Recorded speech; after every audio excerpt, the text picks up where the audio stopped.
वज़कुर fill किताब इदरीस इन्नहु काना सिद्दीक़न नबिय्या वरफ़अनाहु मकानन अलिय्या।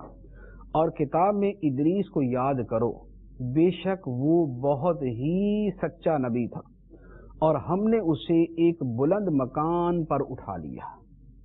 दो आयतें बयान फरमाई।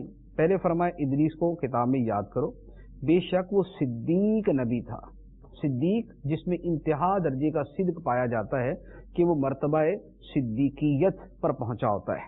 और आपका दूसरा वस्फ कि आप अल्लाह ताला के नबी भी थे, और अल्लाह ताला फरमाता है कि हमने उसे एक बुलंद मकान पर उठा लिया। इदरीस अलैहिस्सलाम को बुलंद मकान पर उठा लिया। इसके दो मफ़हूम उलमा ने बयान फरमाए हैं।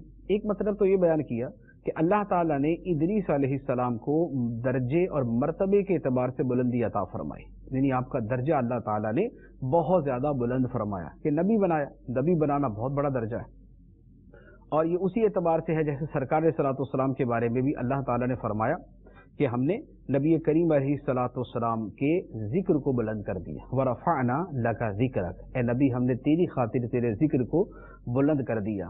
तो सरकार अलैहिस्सलाम के लिए रिफ़अत ज़िक्र फरमाई गई, और वो रिफ़अत ज़िक्र भी है और उसके ज़िम्मन में रिफ़अत दराजात भी है कि रिफ़अत दराजात थी तो उसके साथ ज़िक्र रिफ़अत ज़िक्र भी पाई गई।